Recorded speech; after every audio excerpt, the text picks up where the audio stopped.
Hi, James. What a pleasure meeting you, and thank you for joining me here in Alameda Park and coming as the first one who's taken a shower. A shower is a blessing downtown. Just wanted to capture your story and hear a bit about what it was like and what the shower's like, and what your experience has been of being a homeless person and trying to get showers. And then just share a little bit about yourself as you see fit. Okay, I'll tell you, first of all, trying to get a shower, it's really rough. I mean, they don't even have water on the beach for you to take a shower to get the sand off you. It's that bad. I mean, they're using the drought situation, but I mean, but for us to get a shower anywhere, we could pay $5 and get a shower at the bathhouse, but a lot of times it's hard for us to come up with just $5. I mean, even, canning or doing whatever we have to do. I've been lucky. I have a friend that lives on a boat, and once in a while he'll slip me his card, and they have showers at the marina, so I've been able to shower there. I go to the Mission a couple of days a week. The Mission is probably the most degrading place. It's just the way they go about it. It really makes you, they have no dignity there at all. I mean, I guess things have to be done in a certain way, but they need to have a little more compassion for the people. I mean, it's bad. Other than that, you guys, I heard about from one of your volunteers, and this was a couple of weeks ago. He was talking about this, and we were in a shelter together, a homeless shelter, and they closed now for the winter, so we go on from here and on. And actually, I just snagged a job, so I should be all right here. I have a place to stay as long as I'm working, so Cool. I'll be all right there. But other than that, and I was just so lucky enough to hear that today was the day, and you guys saved my day. I mean, if it wasn't for me catching it, and I was so lucky to be the first one. I really appreciate that too. So what was our shower Your like? showers are excellent. You guys, it's AAA accommodations. No, really, you guys went above and beyond with everything. You Really. can come back and visit us each Thursday? Oh, yes. Oh, yeah. If I'm here and able, I definitely will. And if there's any way that I can help, if I could become a volunteer, or if I can, help, I certainly would. That's cool. Yeah. Okay. Anything else you'd like to share? No, that's about it. Hey, Yes. thank you so much. What a pleasure meeting you. You got it. It was a pleasure meeting. All of a sudden, I haven't, and I have to be honest, I haven't had a shower for 3 weeks. And yeah, that was just amazing. I appreciate everything you people are doing. That is so nice. Hi, Gregory. Thanks for taking the time to chat with us. And it was a pleasure meeting you as being the second person to take the shower. It showers a blessing. And thank you for offering to be interviewed to tell us a bit about your story of the shower, what it's like to be homeless, and how you've been getting showers before. And then just tell us a little bit about yourself and your story. Thanks, Marty. I learned about the showers of blessing from Jamie, a homeless volunteer, a great woman. I don't know what her affiliations are, and she's been really helpful to me. But she told me about this, and that it was coming up. It was a month ago, and I've been looking forward to it. And I had no other resource. I didn't, and it was just amazing. And it was everything I thought it would be, everything I hoped it would be. And I'm just so thankful that you people put this together, and wow, it felt great, man. I hadn't had a shower for 2 weeks, and that's, man. And it's the resources in Santa Barbara have really diminished, and it used to be, and I'm chronically homeless, have been for over 5 years, and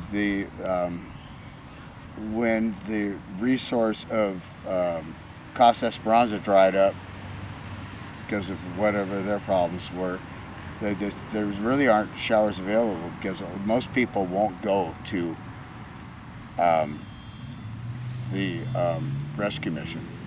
They're they're not they're not nice, and you're often separated from your possessions. So and this is a godsend. And I thank you for very much. And I really thank Marty. I thank you, and I thank Jamie, and I thank Our Lady of Sorrows. And yeah, it's man. Oh, it happens again. So what was the shower like? Was it warm enough? Oh, it was beautiful. It was absolutely amazing. How could it be made better? It couldn't. I don't see how it could. Yeah, thank you very, very much, Marty. What a pleasure. Would you like to share a little bit about your story and how long you've been here in Santa Barbara, and just anything that you feel moved that you want to share? Yeah, I don't mind sharing. I've been here for 44 years. I went to Santa Barbara High School, graduated in '77. Went to City College, got a 2-year degree, and I went on to complete my electrical apprenticeship with the IBW, Electrical Workers. And yeah, things just I never saw this coming. Now I'm in a sleeping bag. And that's pretty much it. I'm happy.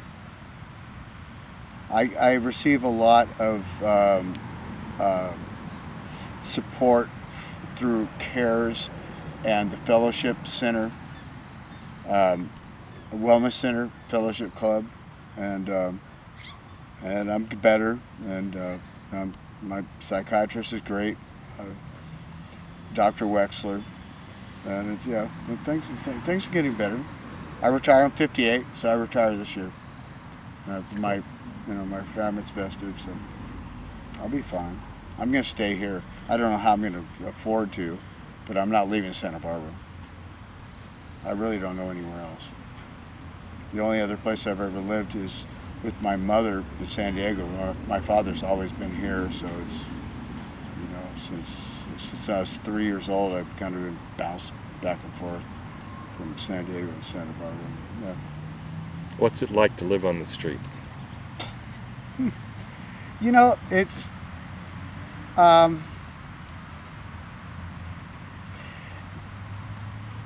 It's not bad. I can imagine other places it being a lot worse than this. But, there's a lot of camaraderie in here. And even though I'm not a super social person, but I know the people. Like I said, I've been on the streets of Santa Barbara for at least 5 years. And, it's really not that bad. The police are kind of rough. But, do you have a regular place that you camp out, or? Nobody does. Nobody does. Just wherever. And you hope you can hide your sleeping bag in a place where you can find it. That's kind of the reality of it. Yep. And yeah, the warming center is going to be open tonight, so I plan to go there. Give you a mat and a blanket you can lay out there, so I don't have to worry about that, because apparently it may be some precipitation tonight, but although I don't really know. The county, I think, they've done something, to put up with that. The Unitarian Society has been absolutely fantastic. They're so good. And what is it that they're so good at? Well, the warming centers that they provide. Although, if I had a complaint, it would be in January. There was times it was down in the low 40s, and they have a threshold of 35 degrees before they would open up the warming center, and 40 degrees can be really cold if you don't have a blanket or a good blanket. And so I met some people who got sick, but other than that, the women of the Unitarian Society are just so accommodating. very nice. How is it for you having to leave 6 o'clock in the morning? It's more like 5:30. Yeah, but that I don't really understand too much. But if you're used to being on the street, there you are, walking down the street. As long as you have a blanket, or a jacket, because you don't always have those things. It's not a given, and I think a lot of people don't understand that people are actually cold. A lot of people do. People walk up to me, they'll give me a jacket. They see me, because I'm wearing a t-shirt, and I don't have a jacket. And here it is, and it's March. I'm okay. Although I looked towards the time. I'm going to be 58 this October, and I'm trying to look towards the time that I'm very physically able, but I always won't be. And if I can't get into a place with my little retirement and hopefully my Social Security that I am concerned, and I don't need much. I really don't need much. A jacket, skateboard, I'm good. But I don't know. I'm really not too concerned. Man, I feel so great after that shower. Gregory, what a pleasure meeting you. Thank you, Marty. We'll see you here again. For everything you do. Okay. All right, buddy. Hi, Howard. Thank you for joining me and being willing to telling me a bit about your experience with the shower trailer here at Alameda Park and Our Lady of Sorrows.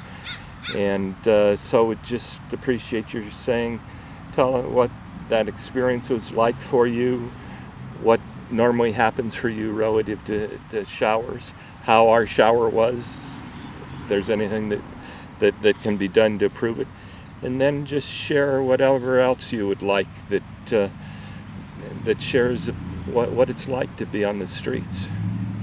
Okay. Well, as far as the shower goes, it was a wonderful experience. Showers are hard to come by out here, so to have a shower come to you, that's wonderful. Normally, your only option for a shower is at the mission, and you have to shower with like 6 other people, and you're rushed. You have to run, and it's just a really uncomfortable situation, and everybody's crowded in a room.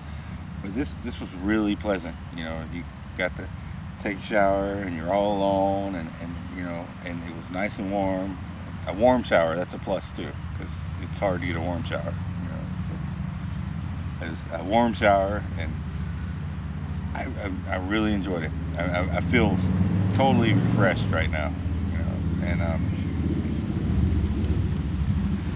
as far as being out here on the streets, it's hard to come by just the basic little essentials that you need. And you'd be surprised the things you take advantage of until you get out here, and then all of a sudden they're gone, and then it's kind of rough, but it's doable. But I'm not going to get used to it. I'm going to try to get out of it as quick as possible. How long have you been on the streets? Off and on for 4 years, but off and on. I've stayed with all friends. Here in Santa Barbara? No, St. Augustine, Florida, Athens, Georgia, Las Vegas, Nevada, Los Angeles, and then here. What brought you here? I was in Los Angeles, and I went to Los Angeles because I always wanted to go to Los Angeles. I'm from the South, so it's like, oh, let's go see LA. So I went there. Things just didn't work out in Los Angeles, and I went on the internet and I started seeing things about Santa Barbara, and the community and stuff like that, and I started reading about it, and I said, that's where I'm going to go. So I woke up one Saturday morning, and it's about 11 o'clock, and I got my bicycle, And I said, you know what? I can't deal with Los Angeles anymore. So I rode from Santa Monica to here on my bicycle, 92 miles. It took me 26 hours. Google says it's only supposed to take 14 hours. I don't know where they're getting that from, because it took me 26 hours. I guess I'm not young and fast. But yeah. But I rode it here, and I've been here ever since. Now I got some people helping me regroup, and Cool. as soon as I regroup, I'm going to go back to Florida, even though I love it here, but my family's not here. So I have a lot of people tell me that I'm homeless. And technically, yes, I'm homeless. I live outside. But if I get back to Florida, I'm not homeless anymore. So I do have a home. It's just 3,000 miles away. Yeah. So I guess stranded would be the word for it. Okay. And I don't like it when I'm walking down the street and people say, hey, I'm stranded, give me money. Because I don't do that, because they're not stranded. I'm stranded. You're just asking for change. So it makes it more difficult for us. But, my experience in Santa Barbara, though, has been very well, though. I mean, I don't fear for my life. And have you elsewhere? Yeah, in Los Angeles. Oh, yeah. You hear gunshots go off Wow. in the middle of the night, People screaming, cars swirling this way. If you're not careful, you might even get hit by Lindsay Lohan, But, yeah, it's a crazy place. Do you have a regular place that's your camp I do. here? Okay, so that's It's- cool. Not a lot of people have that. Mhm. Okay. Well, I lucked out on that. I was walking around lost one night, and I ran into a guy, and he's like, hey, I know a place. And he showed it to me. I've been there ever since. An outdoors place, cool. Yeah, it's kind of sheltered, though. It's got like trees that kind of go over like this. And Okay. I got a tarp laying above the trees, so if it rains, I'm okay. But, yeah. Had any trouble with having your stuff stolen? It seems like that's a big Yeah. problem on the street. They stole my laptop 2 weeks ago. Wow. Stole the camera 2 weeks before that. Yeah, they're constantly stealing my stuff. What, had you left it in your camp and gone elsewhere? Because I didn't feel like carrying it around. I figured, Yeah, okay, that's I pain can, in the ass. yeah, I can go somewhere for one day and leave this here, and I come back, it's gone. I'm like, okay. So now anything valuable I'm carrying with me, I can't afford to leave anything anywhere. Yeah, they've got me a couple times, especially here recently. I guess storage would really be something to be helpful. It would be. The lockable storage, is there anywhere? Not anything that we can afford. Money's so hard to come by. It's just that's the last thing that you can pay for. I've often thought that that's the best thing that one of the best things that could be offered for the homeless is storage. Yeah. Because they're always walking around. We're always walking around with these big backpacks and all this stuff, lugging it around, and man, if you could just wake up in the morning and just put there and just walk around free, it would be a lot better. Well, it's a pleasure meeting you, and thank you for sharing your story, and I'm delighted that our shower has made a difference for you. Oh, it has. It has. I feel so much better. Thank you so Take much. care. You too. Howard, I just asked what the priorities that you see of the needs of those who are houseless, and you started to share, and I thought it was so interesting. I asked if I could video you some more. So tell me, pick up from where you or start. Okay. I feel like one of the biggest needs for homeless people out here on the streets that totally gets overlooked is identification. Most homeless people do not have IDs. Nothing to prove who they are. In my case, mine was stolen. My ID was stolen, my birth certificate was stolen, my social security card was stolen, everything was stolen. Now, in order to get work or anything, you have to have an ID and a social security card. In order to have an ID, you have to have a birth certificate. So the number one thing is to make sure everybody has their birth certificate. And then once they get that, then they can get an ID. Once they get their ID, they can get the social security card. Then they can qualify for benefits such as food stamps and things, general relief and things that might help them.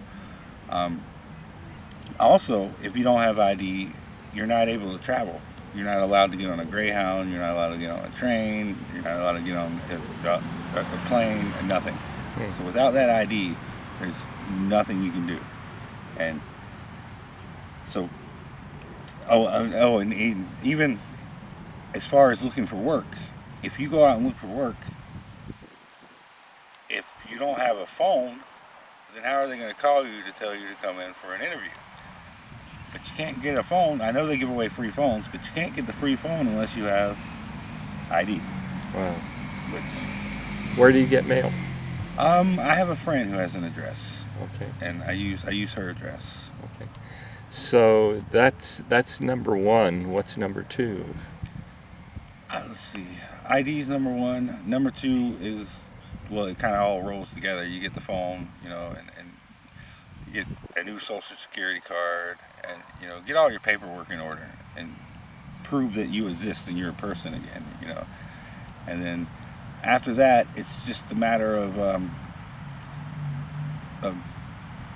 being able to be presentable. After that it's clothing and that kind of thing, and then you can actually go out to work and you can look for work, and then if you get a job, then from there, I think fair housing or something a little cheaper would be better, but we can make it. But I mean, the thing is most homeless people wake up every morning and they go, oh man, I'd love to go to work today. I'd love to start making a living and pull my life back together. And they wake up and they go, wait, I don't have ID. I don't have a social security card. I'm dirty. My clothes are dirty. I was going to say, a shower probably makes a difference. Yeah, my clothes are dirty. I'm tired because I slept outside all night with my eyes halfway open, trying to look out for what's going on around me, kind of like Army recon, and they just, you got so much on you that you just sit back down. You're like, no, I can't do it. It's too much.